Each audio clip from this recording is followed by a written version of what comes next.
I think that's sort of what this whole, what Music Rewind is about. Like, you're talking about all these episodes and stuff, is I would have never listened to, Bryce, you're talking about the Eric Clapton record, your episode had nothing, completely passed me by. I would have never given it a second thought. Yeah. In fact, the first time I heard it was after your episode. Yep, and I agree. It was the same thing with me. The same thing with, like, who hasn't heard Lightning Crashes, or the live Throwing Copper record? But I would have never given it a second thought except after the episode. And I think that's what's awesome about it, is because you're coming in, you're talking about different things and what resonates with you. And anyway, speaking of that's a question that I had to decide for you guys. Have you discovered and really latched on to any records that you've heard through Music Rewind?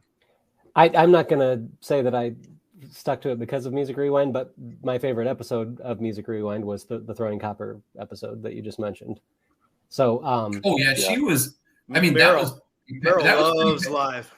Pretty passionate, and the tattoo and everything. It's not like I got a Pearl Jam tattoo. Sure. Oh, it's amazing that she got to. It influenced her career, and then she got to meet the band. See, that's the kind of story that you want to hear on this show. I want people to come out of the woodwork that have those kind of stories, that have the meeting the band or right. That.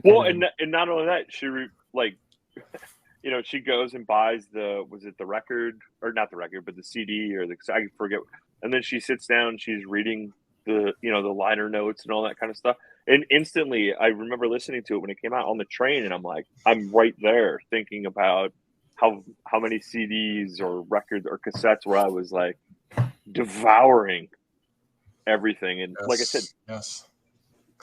it's so cool. It's so cool to see that connection with people, and that's what I love about this podcast, is that